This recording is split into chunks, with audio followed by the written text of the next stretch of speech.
గోవింద నారాయణ మహాదేవ విష్ణుం నారాయణం పుష్టం మాధవం మధుసూదనం హరిం నరహరిం రామం గోవిందం దధివామనం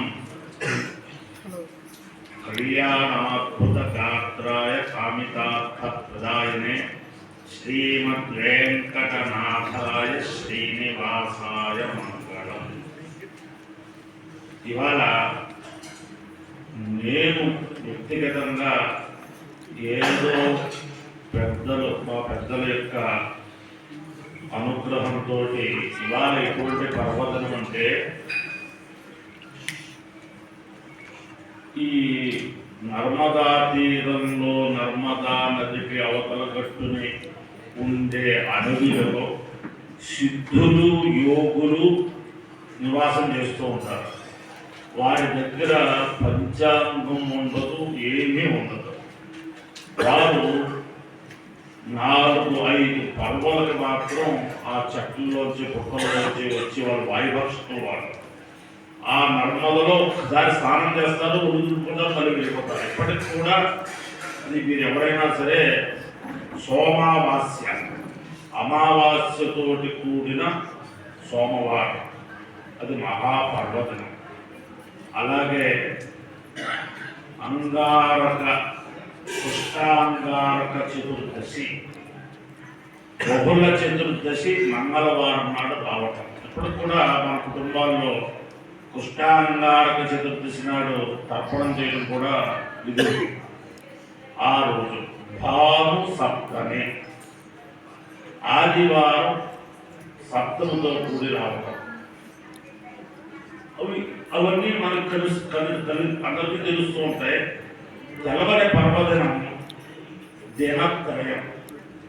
దినత్రయ పర్వదినం అంటే సూర్యోదయానికి ఒక తిథి ఉండాలి.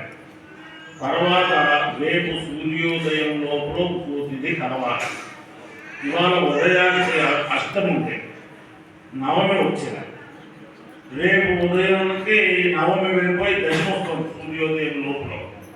అది ఆ తిథి దినత్రయం ఉంటారు. ఇది చాలా మహాపర్వదినం.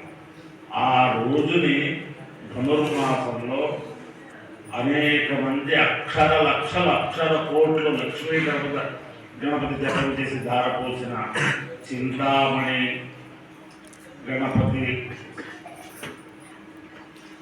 సాన్నిధ్యంలో ఈ ఋగ్వేదం అంతా కూడా ఎక్కడైనా 10 నిమిషాలు ఋగ్వేదం ఉంటాం, 15 నిమిషం ఆ సభలో జరుగుతుంది. కానీ ఋగ్వేదంలోనే ఇవాళ స్నానం చేసేది నేను ఇవాళ ఒక రకంగా చెప్పాలి. అందులో ఉభయ రాష్ట్రాల నుంచి వచ్చిన పండుగలు మామూలు వాళ్ళు కాదు. దీనికందరికీ కూడా కారణం ఏమిటంటే శ్రీ శ్రీ శ్రీ జగద్గురు నడిచే కామాక్షి అని చెప్పి, నడిచే దేవుడు అని చెప్పి శ్రీ శ్రీ శ్రీ చంద్రశేఖరేంద్ర సరస్వతి మహాస్వామి వారికి పేరు వస్తే, ఇప్పుడు నడిచే కామాక్షి అంటే ఎవరు అంటే శ్రీ శ్రీ శ్రీ జగద్గురు శంకర విజయేంద్ర సరస్వతి మహాస్వామి వారు. వారి యొక్క హృదయ సంకల్పం ఎవరితోటి ఏ పని చేయాలో ఆయనకి కామాక్షి అమ్మవారి ప్రయాణం చేస్తుంది. మా సుబ్బారావు గారు వాళ్ళు వారి దగ్గరికి ఏదో దర్శనానికి వెళ్తే, మీరు చేస్తున్నారు బాగా ఉంది, ఈ పని చేయండి అని చెప్పనేసరికి అది సాక్షాత్తు శివాజ్ఞగా మీరు స్వీకరించడం, అది చేద్దామనుకుంటాం. అది నా ఉద్దేశంలో తమిళనాడులోను కర్ణాటకలోను అద్వైత పండితులు గణాంత పండితులు కాశీలో ఉన్నారు. అయితే ఇంత వైభవంగా ఇంత పారాయణ ఎక్కడా జరిగి ఉండదు అని నా యొక్క ప్రధాన. దానికి కారణం ఏమిటంటే శ్రీ జగద్గురువుల యొక్క దివ్యానుగ్రహమే ఈ సభ మీద, వారి హృదయంలోంచి వచ్చిన సభ కాబట్టి ఈ సభకి ఋగ్వేద పండితులు భారతదేశంలో ఎక్కడ ఉన్నా సరే వారందరూ కూడా వచ్చేటట్టుగా ఇక్కడికి మనకి ఎదురుకున్న మా బ్రహ్మంలో వీరేశ్వర స్వామి వారు ఆయన ఇదంతా కూడా కర్మాకర్త క్రియగా నడిపిస్తున్నట్టుగా అర్థమవుతుంది. కాబట్టి ఆయన అన్ని చోట్ల ఉన్న వాళ్ళందరినీ కూడా రప్పించి ఇక్కడ ఈ సప్తాహం ఇది ఒక పంచ రోజులు పెట్టారు. దానికి మామూలుగా వేద సప్తాహం గౌరవించి కూడా ఒక సనాతనమైన ఇది ఇప్పుడు ముక్కాలు వారు మాట్లాడినా, లేకపోతే ఎందుకంటే ఆదిత్యులు గారు మాట్లాడినా, మా సుబ్బారావు గారు మాట్లాడినా, దాంట్లో మీరు చెయ్యండి మేము వెనకాల ఉంటాం, అంగబలం మీకు ఇవ్వండి అని చెప్పి అనేసరికి ఈ ముక్కామల గ్రామస్తులు ఈ రోజు కాదు, నేను 40 రోజుల నుంచి ఇక్కడ చూసుకుంటాను. పేద సభకి లేదా ఏదైనా కార్యక్రమాలు వస్తూ ఉంటే ఇక్కడ గ్రామస్తులకి ఉన్న అన్నంత ఏ గ్రామంలోనూ అభూతో భవిష్యత్తు. దానికి కూడా కారణం చింతామణి గణపతి యొక్క దివ్యాంతరమే. దాంతో అందరూ కూడా వెంకటేశ్వర స్వామి వారు ప్రస్తుత కాలంలో భారతదేశంలోనే ప్రపంచంలోనే ఏ ఆధ్యాత్మిక సంస్థ చేయించిన విధంగా తిరుపతిలో దేవస్థానం వారు ఈ వేదపారాయణ పథకం, అలాగే వేద విశ్వవిద్యాలయం, అనేక వేద సభకి వారు ఈ సహాయం చేస్తూ వేదోద్ధరణకి పాల్గొతున్నారు. అంటే వెంకటేశ్వర స్వామి వారి యొక్క కృప ఇక్కడ వచ్చిన వేద విద్వాంసులు అందరికీ కూడా ఉండాలని, అలాగే దీనికి సహకరించే వారందరికీ కూడా ఉండాలని చెబుతూ ఇవాళ విశేషం ఏమిటంటే బ్రహ్మశ్రీ ఆయన ఒక ఋషే. పూర్వజన్మలో ఋషులు ఏదో చిన్న లెక్కకాలంతో ఏదో తపస్సులో ఇలా కొంచెం జరిగితే భారతదేశంలో బ్రహ్మయోగంలో జన్మించి వేదశాస్త్రాలు అధ్యయనం చేసి మళ్ళీ అంతర్ధానం అయిపోతారు. పురాణాల్లో చదువుకుంటూ ఉంటాం. ఆ రకమైన మనిషే బ్రహ్మశ్రీ బ్రహ్మలీన ముక్కామల కృష్ణమూర్తి శాస్త్రి. ఆయన లాంటి వ్యక్తి అద్భుతమైన భవిష్యత్తు. కాకవాక సత్రంలో వారు నివాసం చేయడం కాబట్టి నేను కాకవాక సత్రంలో ఉంటాను. కండలంలో కూడా దంపతులు వీళ్ళందరికీ అన్నం అటువంటి వారు సామాన్యులు. అంటే ఆయన ఋషీశ్వరుడే అంతర్ధానం పేరు ఒక జగద్గురువుని ప్రపంచానికి అందజేసి అంతర్ధానం మాట్లాడుతుంది. ఆ ముక్కామల కృష్ణమూర్తి శాస్త్రి గారి దంపతులకు మొట్టమొదటి నమస్కారం చేస్తూ వారి కుటుంబీకులు చేస్తున్న సభలో వారు ఉండడం కూడా నాకు చాలా ఆనందంగా ఉంది. నిజంగా వారు ఎప్పుడు కూడా ఈ వచ్చిన అవకాశాన్ని ఈ 5-6 రోజులు ఒక్కొక్క రోజు అని చెప్పి పేపర్లో చూశారు. అది 7 రోజులకి 7 పనిచేసుకుని మీరు వచ్చిన వాళ్ళందరూ కూడా ఈ అవకాశాన్ని ఎప్పుడూ కూడా పొందుకోవాలని చెప్పి ప్రార్థిస్తూ నాకు ఇచ్చిన అవకాశాన్ని ఇది చేస్తూ నాకు ఇచ్చిన అవకాశానికి కృతజ్ఞతలు చెబుతూ మన శంకర విజయేంద్ర సరస్వతి మహాస్వామి వారు ఒక 15 సంవత్సరాల నాటి తిరుపతిలో ఆగమ సదస్సుకి ముఖ్య అతిథిగా చేస్తున్నప్పుడు వారిని స్వాగతం చెప్పి తీసుకురావడానికి కొంతమంది 6 వేద పండితుల్ని అక్కడ ధర్మపురి వేద పాఠశాల దగ్గర ఏర్పాటు చేశారు అప్పుడున్న ప్రిన్సిపాల్ గారు. ఆ పండితుల్లో చిరంజీవి గుల్లపల్లి దత్తాత్రేయ గణపతి ఉన్నాడు. అంటే యాదృచ్ఛికంగా ఎలా ఉంటుందంటే పెద్దల యొక్క సంకల్పం అలా నెరవేరుతుందని అనిపిస్తూ ఉంటుంది. అప్పటికి ఒక 2-3 సంవత్సరాల నుంచి నేను అనేక కాగితాలు పెట్టి జి గోపాల్ గారు ఇవ్వడు ఈయన కూడా స్వాముల వారికి స్వాగతం చెప్పడానికి నుంచున్నారు. ఈ దత్తాత్రేయ గణపతికి గోపాల్ గారు ఎవరో ఆవాలయ పార్టీకి ఎవరంటే ఇప్పుడు మీరు ఇప్పుడు చాలా కాలం నుంచి జీతాలు పెంచడం పంచమని చెప్పాలి అంటే ఏమి ఇస్తున్నారు ఏమిటని అడిగాడు. అంతే కనిపిస్తే బాగుంటుంది. అతను స్వామివారు వచ్చేసారు. స్వామివారిని స్వస్తి చెబుతూ ఆ వేదిక దగ్గరికి వెళ్ళే లోపల స్వామివారి దత్తాత్రేయ గారు ఏం చేసేటంటే చాలా కాలం నుంచి జీతాలు పెంచట్లేదు, మీరు ఒక్కసారి ఈవో గారికి ఆదేశం చేస్తే అయిపోతుంది అది చిన్న మాట. దాని గురించి అసలు ఎంత అప్రయత్నంగా గణేశ్వరి అలా పంపించారు. అంటే స్వామివారు మీ వేదిక మీద వెళ్ళారు, స్వామివారు అన్నీ అయిపోయి ఆయన గురించి ఈవో గారు కూర్చున్నారు. మీరు చాలా కాలం నుంచి వేటపారాయణ పథకంలో పనిచేసే వారికి బాగా తక్కువగా చూస్తోంది, అంటే అసలు ఉద్ధరణ చెయ్యాలి అని చెప్పి అన్నారు. చూస్తున్నారు పని అయిపోతే చేయమని మాట్లాడారు. ఈ రోజులో ఏమి భూమి చేసేవారు అనిపిస్తున్నారు ఏమిటి ఏమిటి అని చెప్పి ఆఫీసులు పెట్టడం. ఒక అరగంటలో ఈ జీవాలు ఎంత ఇస్తున్నామో మరి ఎంత పెంచుతున్నామని ఆ ఊరు వరే ప్రకటన చేస్తారు. ఆ దానికి స్వామి వారే కారణం. రెండోది, ఇటీవల గత ప్రభుత్వంలో ఈ స్వామివారి యొక్క జన్మదినానికి నేను అక్కడికి వెళ్ళటం, అక్కడ చైర్మన్ గారు ఈ రోజు రావటం, స్వామివారి గారిని వ్యక్తిగతంగా చెప్పడం, ఆ కాగితాలు వాడిని చూపించడం, ఆయన స్వామివారి వారి గురించి చెప్పడం నా ప్రత్యక్షంలో జరిగింది.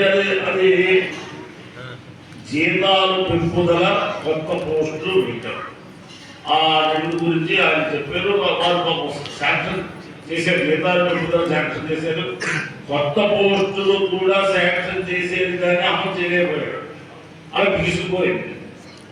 ఇటీవల మన మహారాజశ్రీ మన సాక్షాత్తు మన ఆంధ్రప్రదేశ్ ముఖ్యమంత్రి వర్యులు స్వామివారి దర్శనానికి తిరుపతిలో వచ్చినప్పుడు ఆయనతోటి మొట్టమొదట చెప్పింది శ్రీ శ్రీ శ్రీ చంద్రశేఖర సరస్వతి మహాస్వామి వారు ఈ దేవస్థానానికి వారి యొక్క సొంత సొమ్ము ఇచ్చి వేదపారాయణ పథకం ప్రారంభింపజేశారు అని చేత ఇప్పుడు చాలామంది వేద పండితులు అభోజ్యంగా ఉన్నారు కాబట్టి మీరు ఆ పని చేయాలని సూక్ష్మంగా చెప్పారు. మరి ఆ వెంకటేశ్వర స్వామి వారి ఆ చెప్పిన వేదావేద విషయాన్ని మనం ఏ పనైనా చేసినా మనకు కూడా హృదయంలో వీరికి ఇవ్వాలని అనుకుంటే భగవంతుడు కల్పిస్తారు. ఆయనకి చాలా హృదయ వైశాల్యం మన శ్రీ శ్రీ శ్రీ శంకర విజయశ్రీ వారికి మన సనాతన ధర్మం అన్న ఆ హృదయ వైశాల్యం మభూతో మనిషి ఏ జగద్గురువుకి కూడా లేదు. అది చేత ఆయన వెంటనే ఆ చంద్రబాబు చేసేదో అది ప్రస్తుతం ఉన్న మీరు ప్రాజెక్ట్ ఆఫీసర్ గారు ఆయన కూడా దీన్ని ఒక రకంగా చేయాలని చెప్పే బద్దకంలో ఉండేది. మొత్తం 1000 మందికి ఇంటర్వ్యూలు అని చెప్పి పెడితే 3000 4000 వచ్చారు. వాళ్ళు మొత్తం 1000 మందికి ఒక 5-6 రోజుల్లో, ఓ 10 రోజుల్లో 1000 మందికి అక్కడ వచ్చేస్తుంది. దానికి కేవలం కారణం చంద్రబాబు నాయుడు గారు వచ్చినప్పుడు ఈ వెంటనే చంద్రబాబు వచ్చేసారు. అంటే ముందర ఆ జగద్గురువులకి సాష్టాంగం మా వేద పండుగ అందరితో కూడా అటు ప్రభుత్వానికి వీరికి కూడా నమస్కారం చేస్తూ ఈ సభ భక్తోత్తరాభివృద్ధిగా ఉండాలని చెప్పి, అలాగే ఇక్కడ ఉన్న కార్యకర్తలు ముందంలో ప్రతి కార్యానికి చింతామణి గణపతిని అభివృద్ధి కార్యకర్తలు వీరే. శ్రావణ మాసంలో భారతోపద శుద్ధ అష్టమి నాడు జరిగే వేద సభకి వీరే. ఈ ఆశ్రయ రూపాయలు పాల్గొంటారు. అందరూ ఒకటే, వాళ్ళందరూ ఒకటే కుటుంబం, ముందండ కుటుంబం ఒకటే.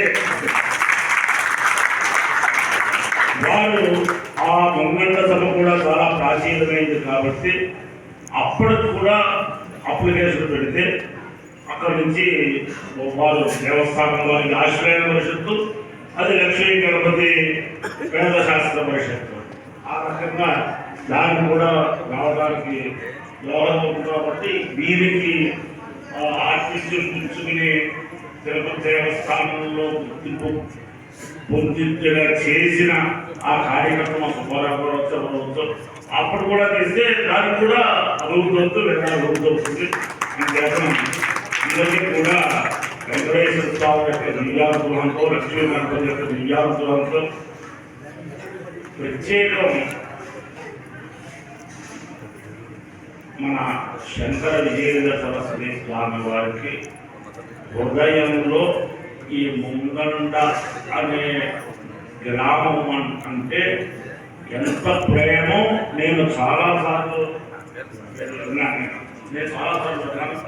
ఒకసారి మా బ్రాహ్మణ సంఘం మీటింగ్ ఆంధ్రప్రదేశ్ బ్రాహ్మణ సంక్షేమ సమాఖ్య మీటింగ్ అయినప్పుడు మా కార్యవర్గ సభ్యులందరూ కూడా వారు అప్పుడు విజయవాడలో మన శ్రీ శ్రీ శ్రీ విజయేంద్ర సరస్వతి స్వామి వారు ఈ శంకర విజయేంద్ర సరస్వతి స్వామి వారు అక్కడ ఉన్నారు. వారి దర్శనానికి మా కార్యవర్గ సభ్యులందరూ కూడా అంటే నేను వేద పండితులు కాకుండా బ్రాహ్మణ సంఘంలో రాష్ట్ర బ్రాహ్మణ సంఘంలో సలహాదారుగా ఉంటారు. వారందరూ తీసుకుని దర్శనానికి వెళ్ళారు.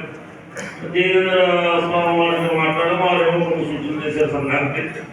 మన శంకర విజయేంద్ర సరస్వతి స్వామి మహాస్వామి వారి దగ్గరికి వెళ్ళాక ఆ కూర్చొనితో మాట్లాడుకుంటారు. మామూలుగా చదువుగా మాట్లాడుతూ నేను ఒక చిన్న కోరిపోయాను ఆయన, మీరు పర్యటనలో ముంగండ గ్రామంలో 3 రోజులు ఉండేటట్లుగా పర్యటన చేసుకోండి. మొదటి కోరిక. రెండో కోరిక ఏమిటంటే శ్రీ శ్రీ శ్రీ చంద్రశేఖరేంద్ర సరస్వతి స్వామి వారు మా గ్రామంలో ఇరగవరం గ్రామంలో వారి భిక్షలు పీఠం భిక్షలు పెట్టుకుని 2 రోజులు 3 రోజులు ఉన్నట్టు నాకు తెలుసు. అంతేత ఇరగవరం గ్రామంలో కూడా మీరు 3 రోజులు 2 రోజులు నిద్ర చేసి రచించుకోండి. మూడోది ఏమిటంటే మొన్ననే 5 రోజుల క్రితమే మీరు ఎక్కడైతే ఆశ్రమ స్వీకారం చేశారో ఆ శంకర మఠానికి వెళ్ళాను నేను.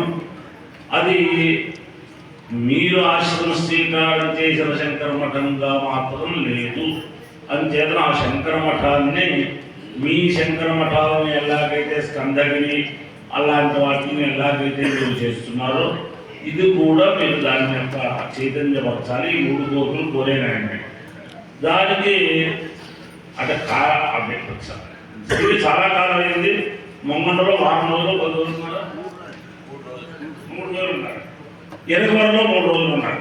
ఆ కర్నూలు శంకర మఠంలో ఆయన ఆశ్రమ స్వీకారం చేసిన శంకర మఠం ఈ రోజుని ఎలా చైతన్యం అయ్యిందంటే 250 మంది వేద విద్యార్థులు ఉభయ స్వార్థ విద్యార్థులతో అది విరాజులతోంది. ఆయన ఆశ్రమ స్వీకారం చేసిన కర్నూలు శంకర మఠం దాంట్లో ఋగ్వేదం, యజుర్వేదం, సామవేదం, అథర్వవేదం, ఋగ్వేద స్వార్థం, యజుర్వేద స్వార్థం ఇంచుమించుగా 250 మంది. ఇంకా ఆ ఏరియాలో వాళ్ళు ఆ దాంట్లో వచ్చి అన్ని పాఠశాలలో మాకు విద్యార్థులు కావాలంటే అక్కడ మామూలుగా వచ్చి చేరుకుంటున్నారు విద్యార్థులు.